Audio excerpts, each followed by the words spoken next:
The rising inequality and growing political instability that we see today are the direct result of decades of bad economic theory. The last 5 decades of trickle-down economics haven't worked. But what's the alternative? Middle-out economics is the answer. Because the middle class is the source of growth, not its consequence. That's right.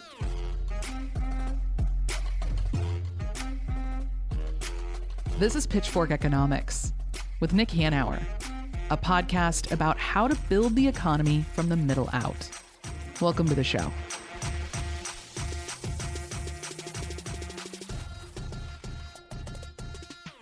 Hey, Nick, we're recording on a Monday morning as the markets crash, and I'm wondering what a plutocrat like you did over the weekend. Well, I tried not to worry about the collapse of Western civilization, but my wife and I did a really fun thing. We went downtown, and we spent part of the day walking around Seattle's new waterfront. And I'm not sure if you know, but Leslie and I gave one of the early gifts to the waterfront, the entity that managed the transformation of Seattle's waterfront. And many of our listeners won't know that over the last 10 years or so, the entire waterfront of the city of Seattle has been transformed. And my wife was on the executive committee of the waterfront for 10 years. And what happened, for those of you who don't know and don't live in Seattle, the waterfront of Seattle used to be dominated by a 2-story highway, which we called the viaduct. Double-decker freeway along the waterfront. It was incredibly ugly. It was incredibly loud. Yeah, I'll tell you a story, Nick. Yeah. My first trip to Seattle, my future ex-wife, we met in New York.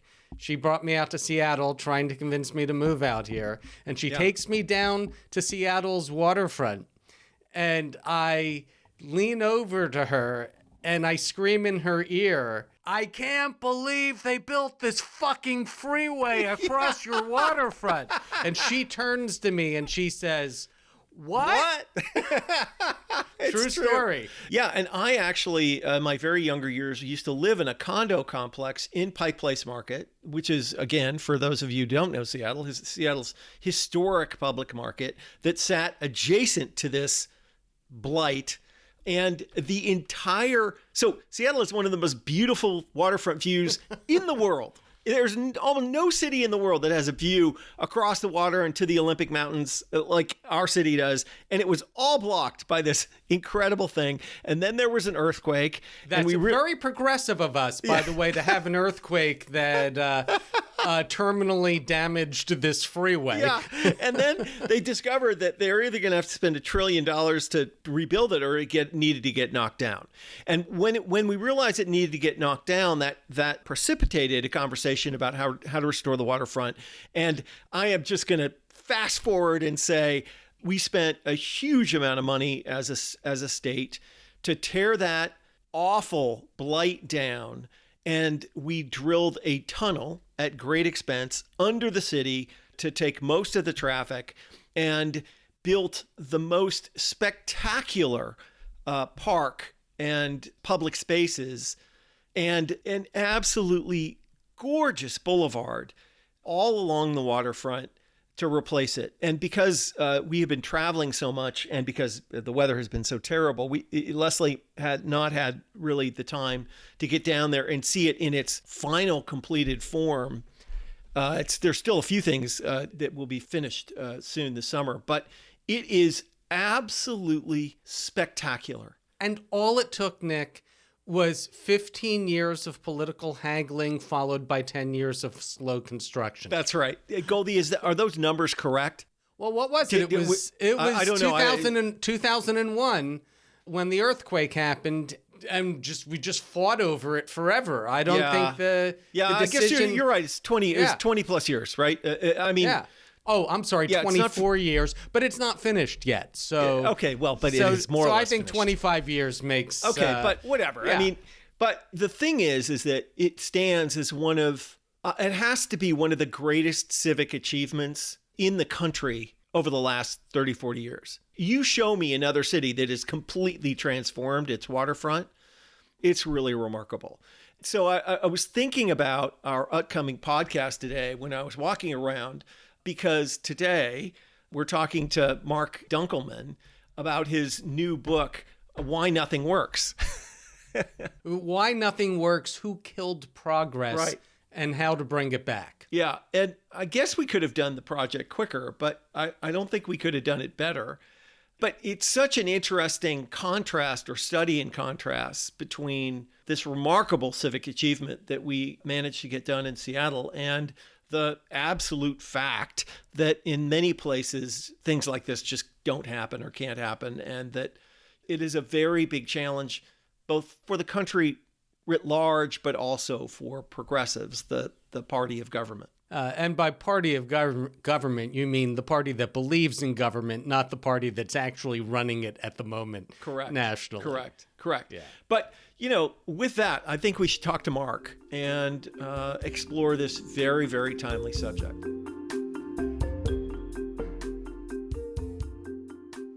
My name is Marc Dunkelman. I'm a fellow at Brown University's Watson Institute. I'm a former political hack who got frustrated with politics and didn't understand why things weren't working. So I spent some time trying to figure that out. And the result is a book called Why Nothing Works. Your book opens with a simple but infuriating question, why we can't seem to build anything anymore. First, what led you to explore this problem? And, go ahead and lay out the basic thesis of your book. So I was living in D.C. and then we moved to Providence. And in both places I was commuted into New York a lot. And at one point, I was reading The Power Broker, Robert Caro's 1974 Pulitzer Prize winning biography of Robert Moses, who, rebuilt or built, totally changed the landscape of New York City during his reign of power from the 1930s to the 1960s, including, among other things, building the Cross Bronx Expressway, which most people believe sort of laid as an urban wasteland one of New York's most vibrant working class enclaves in the 1950s. And I was reading that as my train pulled into Penn Station, which was and is the world's second most heavily trafficked transit hub, a place where more people traverse than LaGuardia, Kennedy, and Newark airports combined on any given day. And I was thinking to myself, I don't know how frequently you all go through Penn Station, but certainly back then, 10 years ago, Penn Station was really a rat's nest. Like, you got out of the train and you climbed up through dingy, fetid corridors. There was, it was just nasty. And yet it was the globe's financial capital's front door. And the question in my mind was, why was it that Robert Moses was able in the 1950s to destroy an entire borough of the Bronx, or an entire portion of that borough, with almost everyone screaming no, as Robert Caro delineates in The Power Broker. And then here we were, a half century later, and despite years and years of discussions about wanting to redo Penn Station, basically at that point, nothing had gotten done. And I just didn't understand. It was an honest question. I didn't understand what had changed. Like, why was it that Moses had been able to do his bad project despite everybody was screaming no, and now this seemed like a good project? Like, there are no real objections to a nicer Penn Station, but despite everyone screaming yes, it couldn't get done. I wanted to understand what had changed.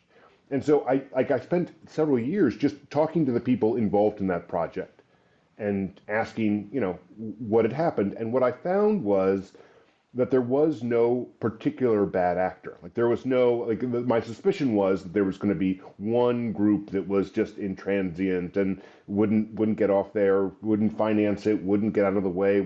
And it was that everyone sort of was basically supportive, but in the end, there were too many veto points in the system. We had created a gauntlet that any public project has to traverse in order to be erected. And there was no ill will here. Like, there were no bad intentions. It was just that this had happened after Moses. And so the book's thesis is that in the heart of progressivism, in the heart of every progressive, no matter whether they're on the far left and vilify neoliberalism all the time, or they're in the center left and they're not so sure, they're a neoliberal shill, in the heart of all those progressives are two competing impulses. which exist at the same time and are constantly in tension. One, which I call a Hamiltonian impulse, is to see the world as a series of tragedies of the common. You know, we can't build a sewage system in this neighborhood. We can't get a better educational system. We can't do these things, none of which can be solved by individuals alone. So the Hamiltonian solution in those challenges is to push power up into some powerful institution that will do a big thing. Build a school system, build a sewage system, build a port, you name it. And then we have a second impulse, which I call a Jeffersonian impulse, which is to say, look, here's a situation where power has been agglomerated in some powerful institution that is oppressing the people below it.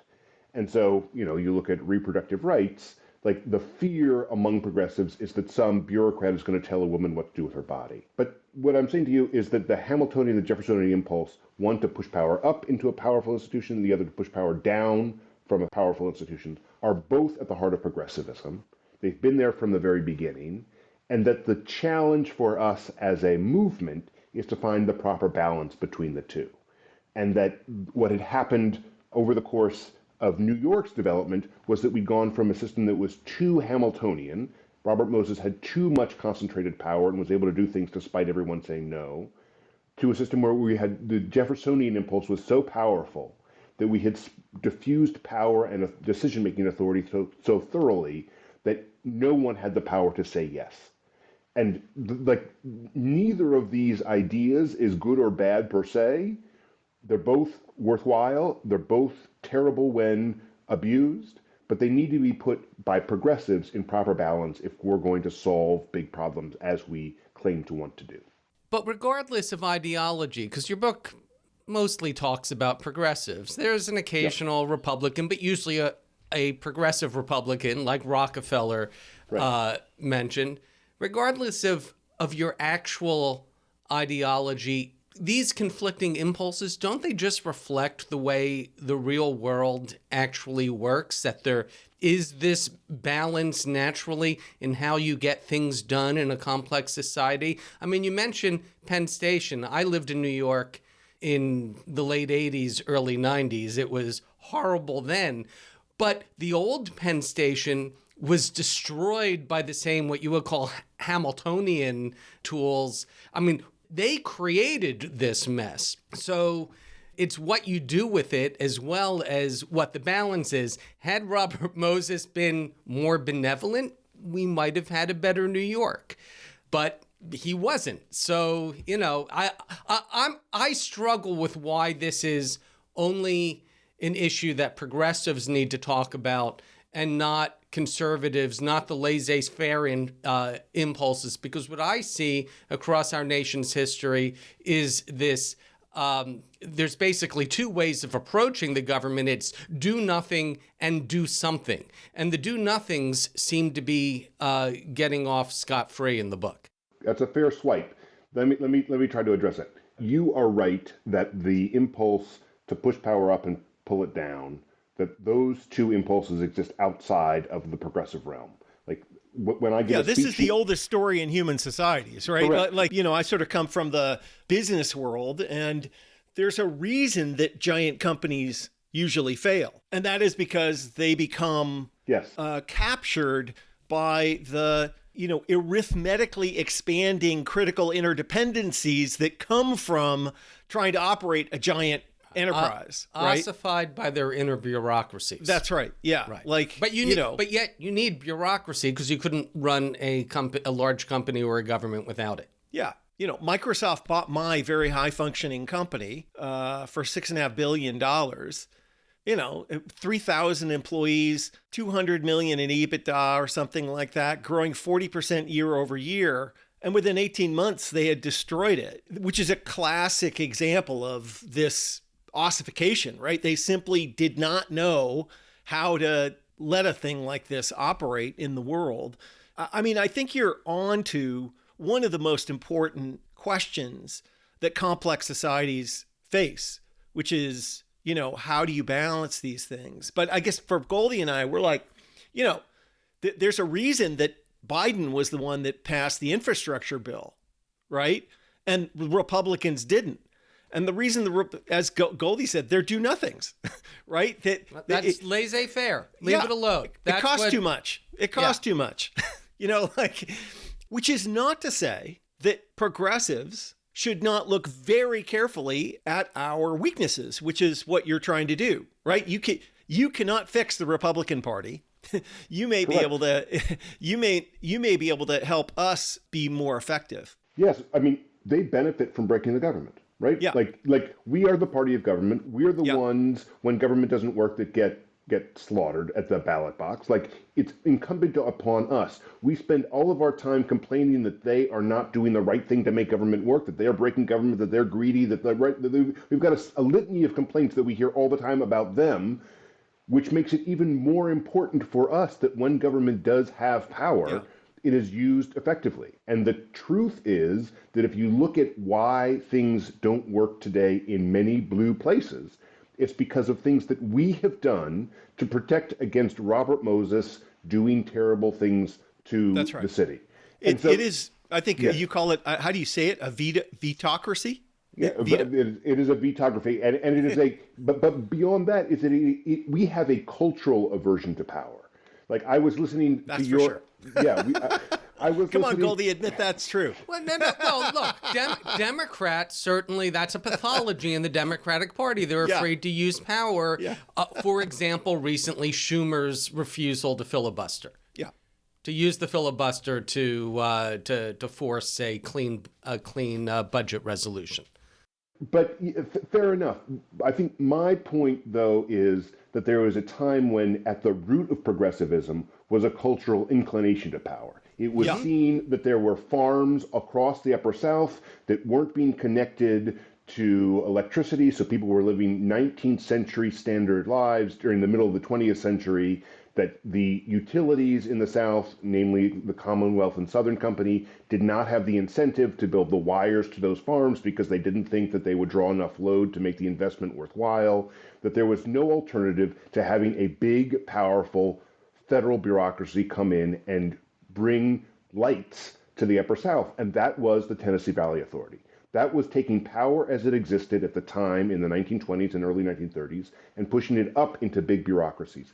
And the standard operating procedure of progressivism before then and through the 1960s, 1970s was to say, here is a huge problem. What bureaucracy can we empower to solve it?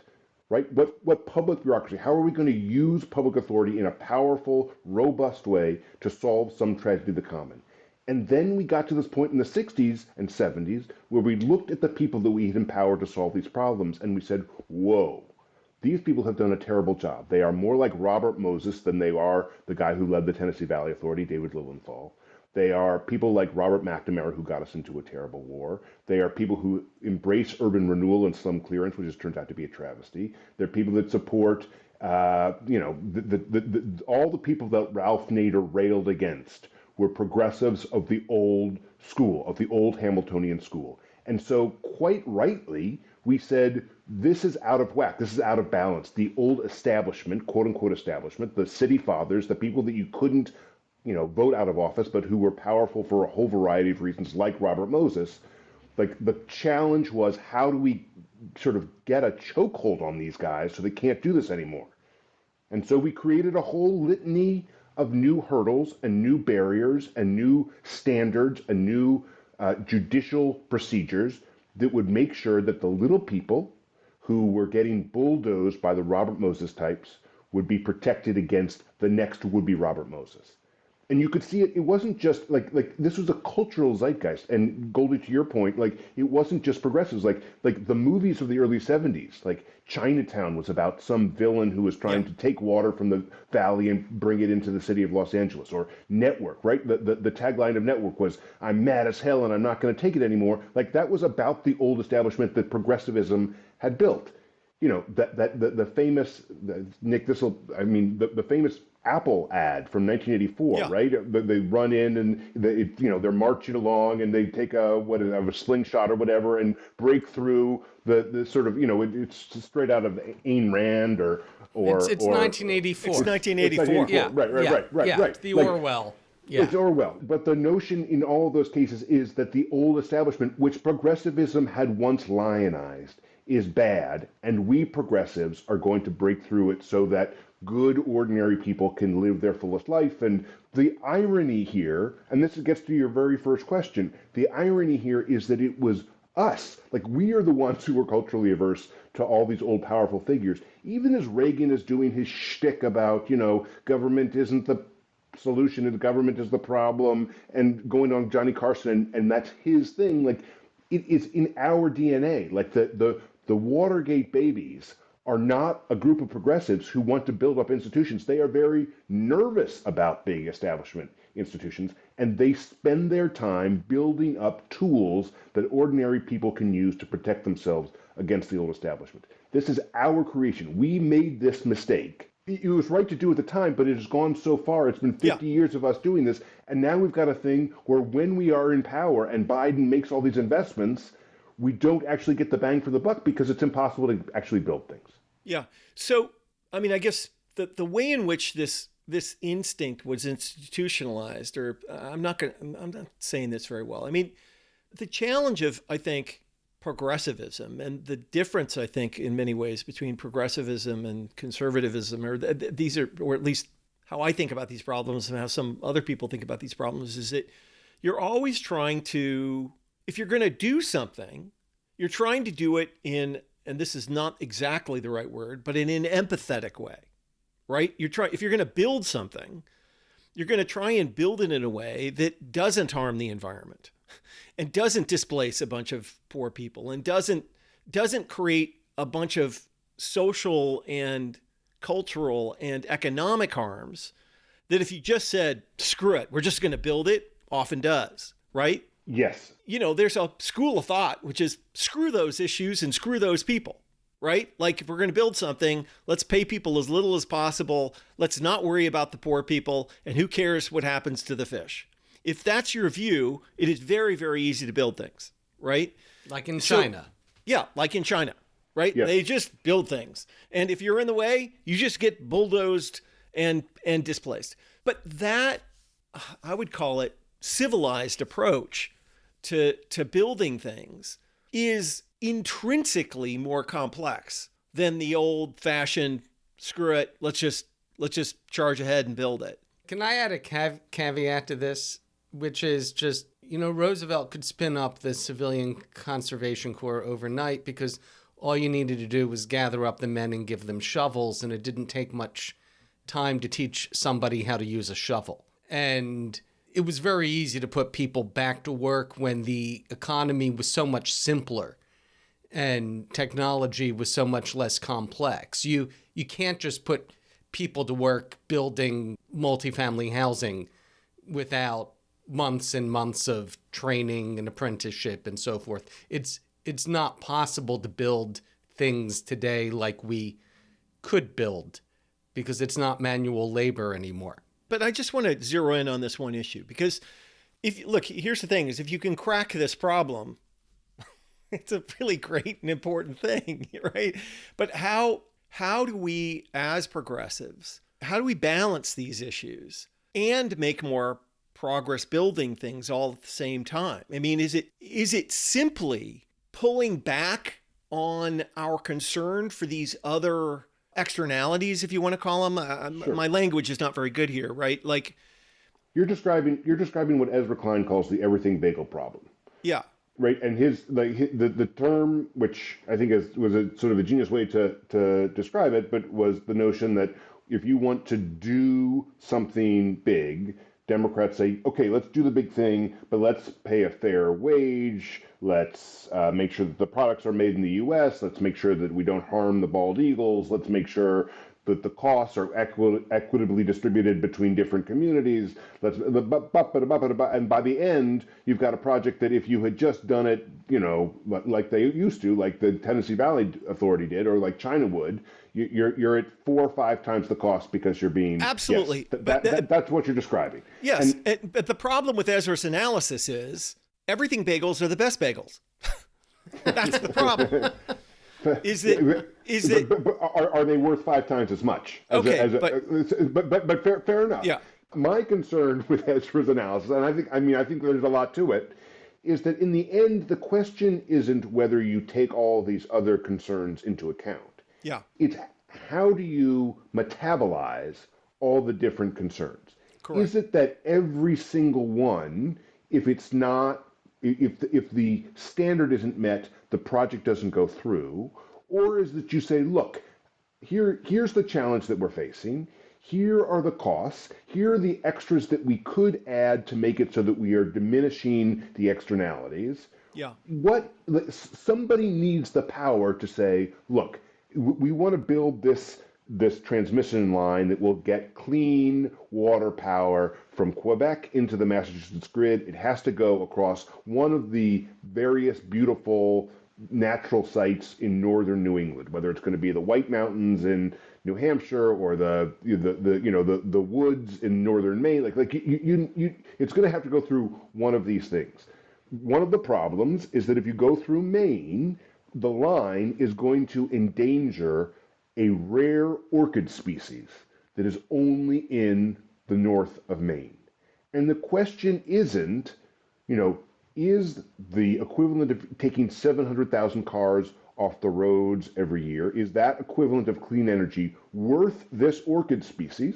Or among the ingredients atop the everything bagel, is it that we need to worry about the orchid species and every other endangered species and X and Y and Z? What we need, it seems to me, we have created a gauntlet where each of the challenges is by itself capable of vetoing the project as a whole, rather than a process by which we take all the things, throw them in the pot, have someone say, look, there's some trade-offs here. I am the political leadership, and I am going to decide. So if you look at, for example, congestion pricing, I keep on meaning to write this, and I haven't written it yet, but I want to. If you look at congestion pricing, back in Robert Moses' day, right, he decides to do this highway across the South Bronx. Everyone's screaming no, but he just moves forward. Who is the person in the congestion pricing fight who has that power? There's no one. I don't even, if you ask me who is in charge of congestion pricing, I don't even know who it is. Maybe it's sort of Hochul, she sort of could turn it on and off. Maybe it's sort of Jenno Lieber, who's the head of the Metropolitan Transportation Authority. He sits in Robert Moses' seat, but not really. If the governor of New Jersey is going to sue, he could turn the whole thing off. If he sues and it makes it to a courtroom, that judge is basically in charge. Is it Trump who's threatening to withhold funding? Who is in charge of deciding whether, among all the various pros and cons of charging people a little bit more to go into Midtown and Southern Manhattan, who ultimately makes the call?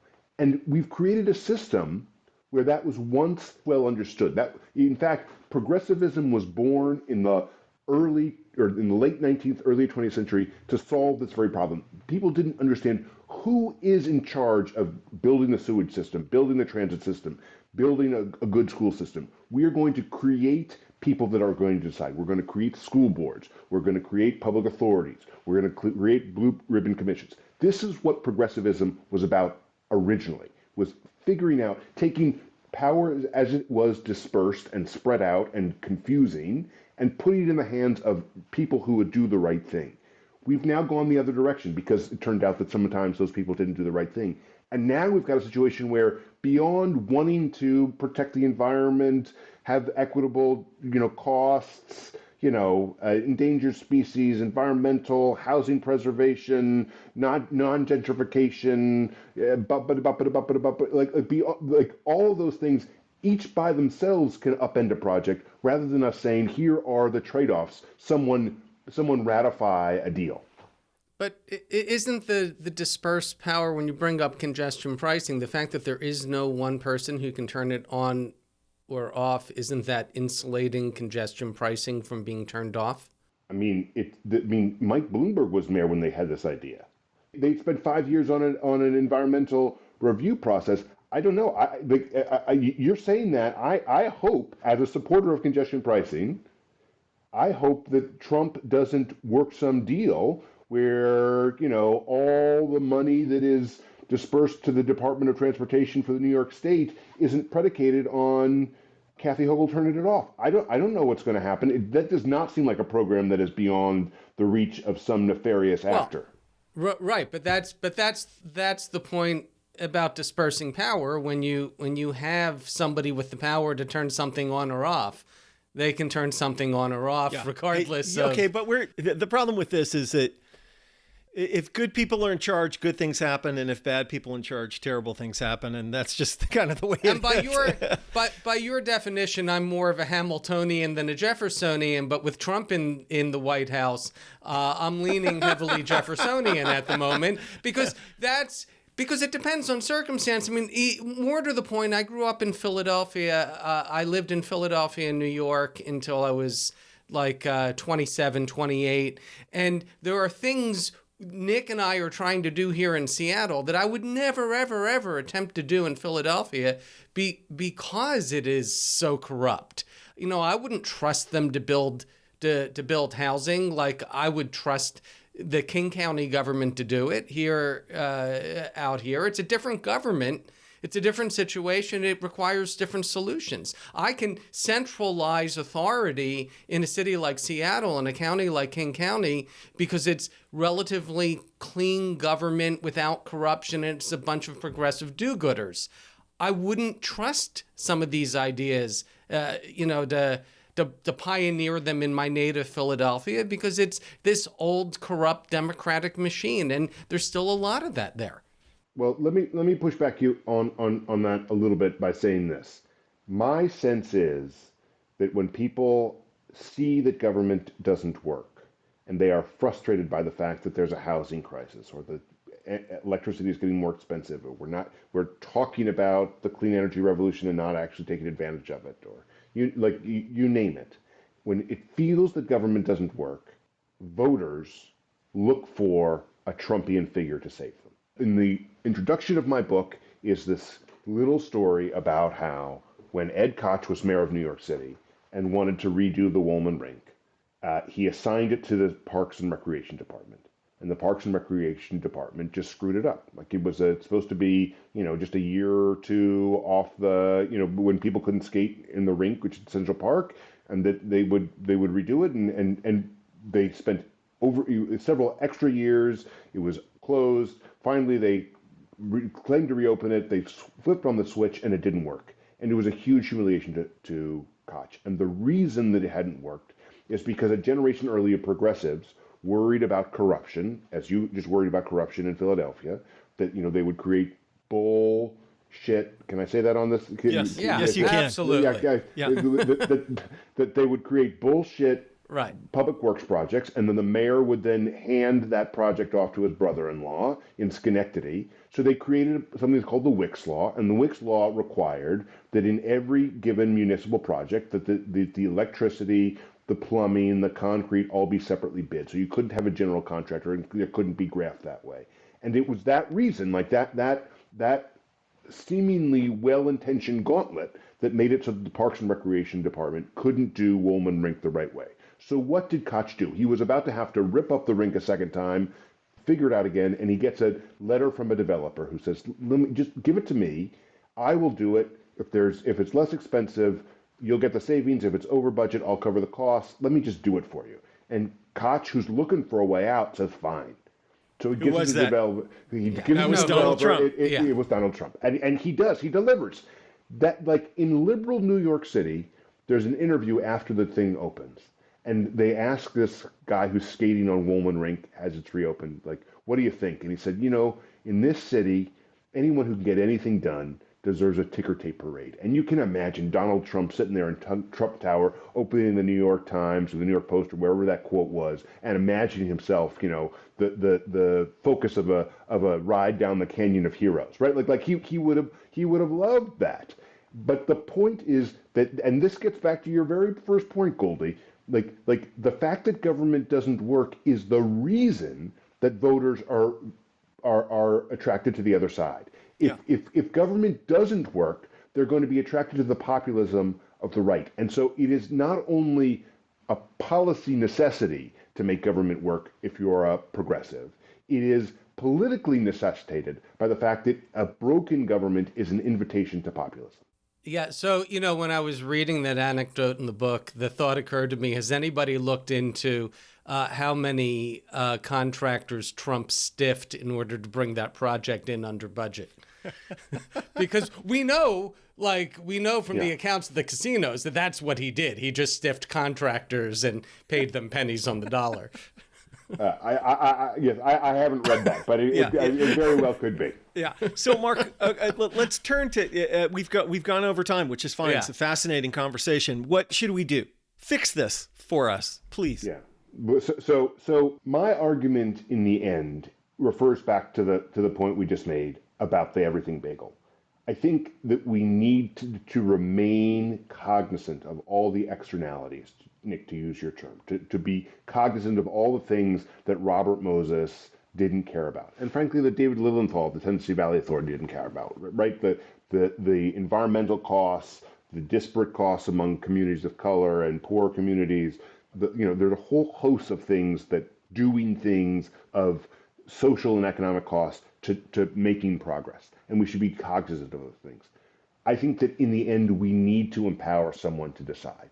As we are designing programs, as we are passing the IRA or the bipartisan infrastructure bill or rural electrification or building electrical vehicle chargers across the country, we need to have in mind in the way we design and promote policy that in the end, someone is empowered to ratify the various trade-offs they're going to have to face. That's not like if you listened to this podcast a few episodes ago and you had a series of people speak about their essays in Democracy Journal. The first essay, and I forget the name of the essay, but it was a classic progressive view that power today is in the hands of oligarchs and in the hands of the powerful few, and that we need that the progressive mantra needs to be to hold those people to account. And I'm not in cases of, I think we should do antitrust prosecutions when it's clear that we've got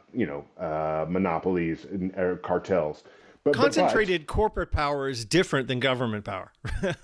Well, except not to Ralph Nader. This is the thing that progressives haven't understood about themselves, is that they have taken a view that anytime there is concentrated power, public or private, we need to disperse it, and that's led to a dysfunctional government, and that's lousy for everyone. Yeah, that's the price you pay. Who would have thought, Nick, growing up in the 1970s, that Ralph Nader would someday become one of the greatest villains of neoliberalism?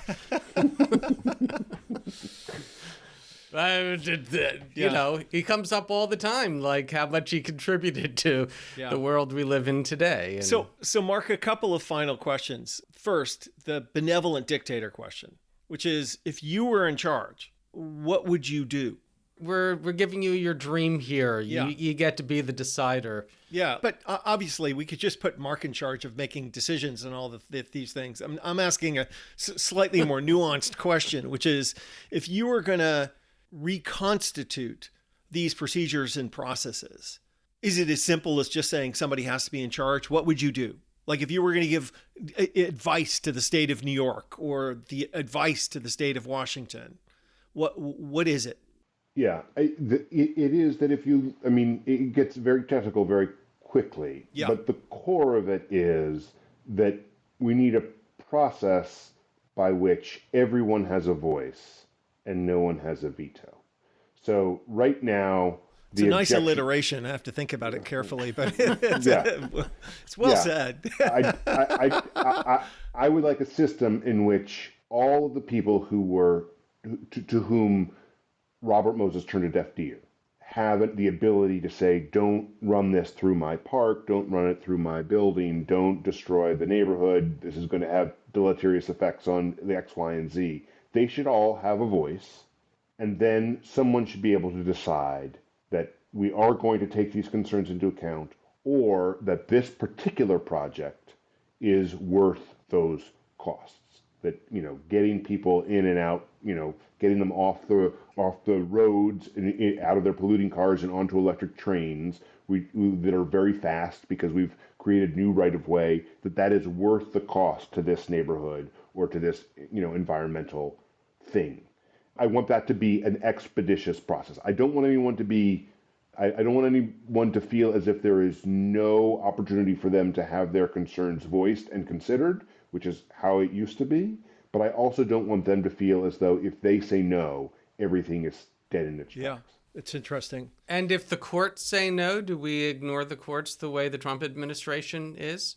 No, the courts have a crucial role. But I mean, I do think that we as progressives should recognize the contradiction within our own thinking, right? Like right now, we're way pro court, right? And when the courts started intervening in the 60s and 70s, like the lawsuit, it's called Overton Park, which made it so that basically no transportation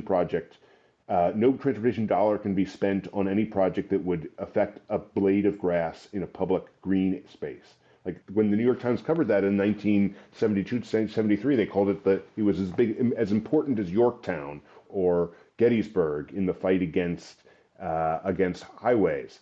Like we love the courts in those cases, but a year ago when the court overturned the Chevron deference, we were outraged that judges might impose their will on the executive branch, on the experts. And at the very beginning of progressivism, like Felix Frankfurt, the early progressives, their villains were the courts, were the four horsemen of the Supreme Court who were stopping them from doing minimum wages and, certain hour work weeks. Like the courts are good and bad in different situations.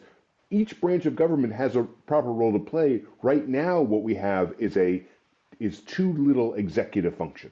Right. I will say that there's a big difference between Lochner and the decisions you're citing, and that is Congress could, change one line in the code, and now that particular objection no longer applies, whereas Lochner was based on constitutional rulings overriding legislation. So there are things, a lot of what you write about in the book, Congress could fix. I think in many cases, like certainly the legislation has a role to play. Mm-hmm. But the core of it here is that both Congress and the courts have been, even among our peers in the left and the center left, right. We have been supportive of putting new and additional restrictions on the bureaucrats who mean to do the right thing. And that's a disaster for us in the long run. Yeah, and it's all probably a moot point anyway. As people in my office know, I think we're going to end up with Lochner again soon, because that's been the 75-year mission of the right, is to reimpose Lochner in some form or another. That's a fact. I mean, I haven't heard that, but I can see it. I can see it. And one final question: why do you do this work? Well, I believe in the progressive creed. I don't think it works at the moment, and I want it to succeed. Great. Awesome. Well, Mark, this has been a fascinating conversation. I hope you fix all this, because it'd be awesome if you could. Your mouth to God's ears. Yeah. Well, nice to meet you, Mark. Great to meet you. Thank you for having me on.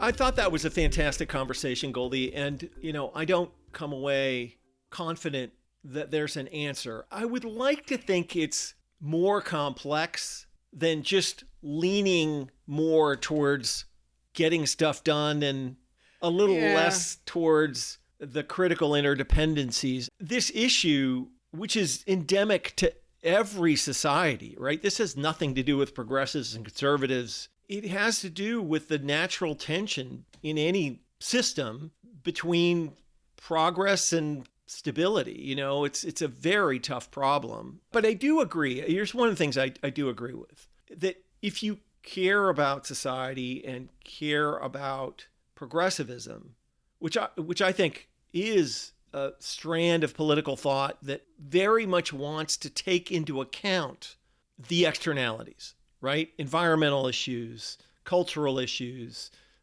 economic issues, so on and so forth. Yeah, how do you do it better and faster? Right. We would like these decisions to be democratic. Yeah. Right? We want the interests of the public at large. And I think I want to go back to, you brought up in the intro, the Seattle's waterfront. Yeah. And to point out, look, Mark is absolutely right that we have made it too difficult to do certain things. And housing is the great example, and he brings it up in the book. All of the land use restrictions right now, this is an issue that's near and dear to our heart. And absolutely right, we need to make it easier to build. We need to free up people to use their land more efficiently. We need to reduce the power of design review boards and court cases to block things indefinitely until it's so expensive you can't build it anyway. But I don't necessarily see this as something that's peculiar to progressives or progressivism, except in the sense, as I said in talking to him, that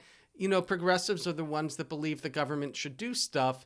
And the other side, who's just let off scot-free in this conversation, both here and, let's be clear, this is an abundance-adjacent conversation we're having. And that's the big book that everybody's talking about right now. And I want to use the waterfront as an example because that double-decker viaduct freeway, that was built during the era when we could build big things and build it fast. And we built this thing across our waterfront, which, granted, at the time was a working waterfront and not a tourist destination, but with very little vision for the future. And if you remember the conversation at the time, our governor, Christine Gregoire, a Democrat, her preferred solution was to rebuild the viaduct, was to build a new double-decker freeway in its place because a tunnel was too expensive. And it was one of the reasons why this took so long is that there were three competing visions. One was a tunnel, one was a double-decker freeway, and the other was we referred to as the road and surface option. Do nothing. Yeah. Right? Just get rid of the freeway. Don't replace it with anything. And we kind of compromised a bit because that tunnel is not the same sort of thing that the freeway was. There aren't on-ramps and off-ramps in the city. It just takes traffic through the city for the most part, and it's tolled and so forth. But it took a long time to fight this out. If we had let the governor, if the governor had the power all on her own to make the decision, instead of all of these competing interests fighting over this, we would have ended up with another double-decker freeway through our waterfront for the next 50, 75 years. And so it was this process that slowed everything down to a crawl that eventually led to us building the beautiful waterfront that you strolled on over the weekend. Yeah. Right? So, there are trade-offs to all this. I remember at the time I was working at The Stranger, and Dan Savage, who's from Chicago originally, joked about how after the Nisqually quake, had this been Chicago, the viaduct would have been torn down and replaced with something in 3 to 4 years, instead of the 25 years it took us. It would have cost about 30% more than it should have, and several people would have gone to prison over the graft, but it would have gotten done. That's the Chicago way. Yeah. And he called it the corruption tax. And that one of the reasons why things take so long in Seattle is that our politicians are not corrupt enough. Like, nobody's getting paid off to do this stuff. Yeah. And yeah, that's, I mentioned I come from Philadelphia. That's how it worked. When I was a senior in college, I watched an entire city block burn down from the high-rise, one of the high-rises on the Penn campus. I saw an entire city block burn down because the Philadelphia police dropped a bomb on a house from a helicopter and wasn't prepared for the consequences. And then after that was done, the city had to rebuild that entire block for the residents, and then some, because part of another block burned too. And it took them years, and they did it. And then within a few years, they had to tear it down and rebuild it again because there was so much graft that went in. The contractors did such a poor job, it was uninhabitable. So understand, Nick, when I talk about building a public option in Seattle, about the city building affordable middle-class housing, building and owning it, it comes from that background and having lived here for 40 years and realizing, things are different here. Yeah, that's right. Or 30 some years. It's different. It's different here. We can do big things here. They may take a long time. Yeah. But we can do things here because we have a different kind of political culture that doesn't exist everywhere in this country.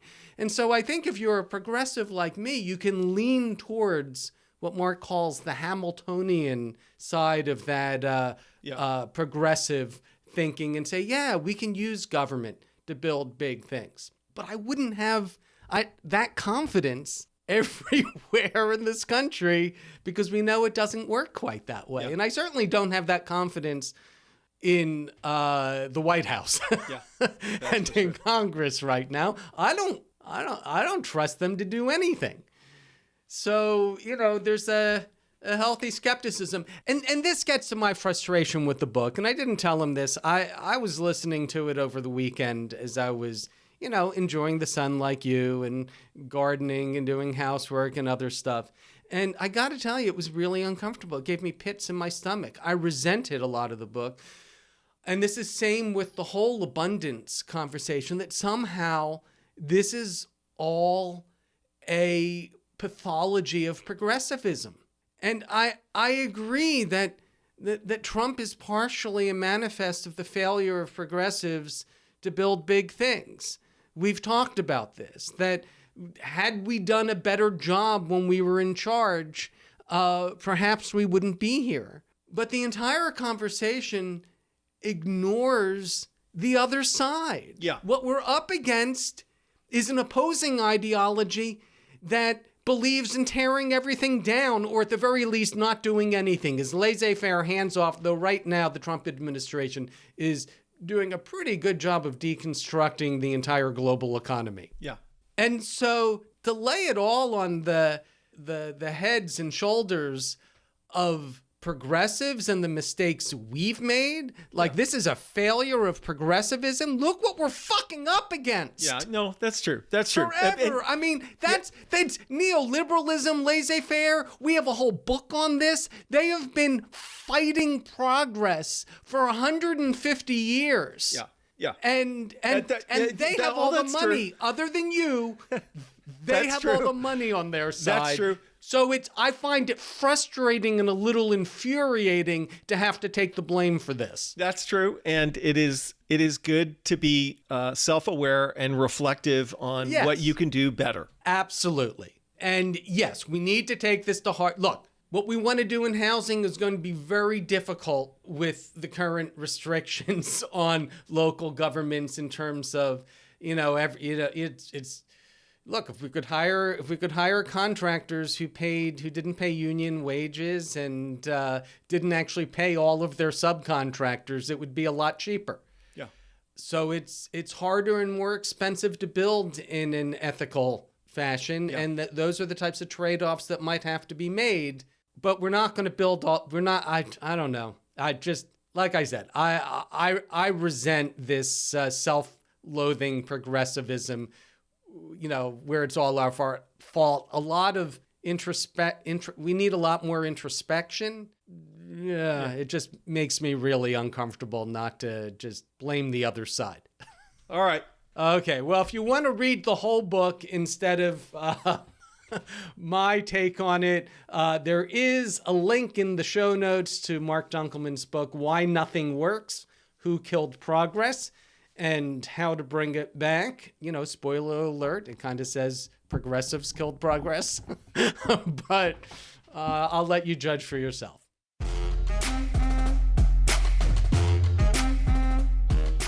Pitchfork Economics is produced by Civic Ventures. If you like the show, make sure to follow, rate, and review us wherever you get your podcasts. Find us on other platforms like Twitter, Facebook, Instagram, and Threads at Pitchfork Economics. Nick's on Twitter and Facebook as well, at Nick Hanauer. For more content from us, you can subscribe to our weekly newsletter, The Pitch, over on Substack. And for links to everything we just mentioned, plus transcripts and more, visit our website, pitchforkeconomics.com. As always, from our team at Civic Ventures, thanks for listening. See you next week.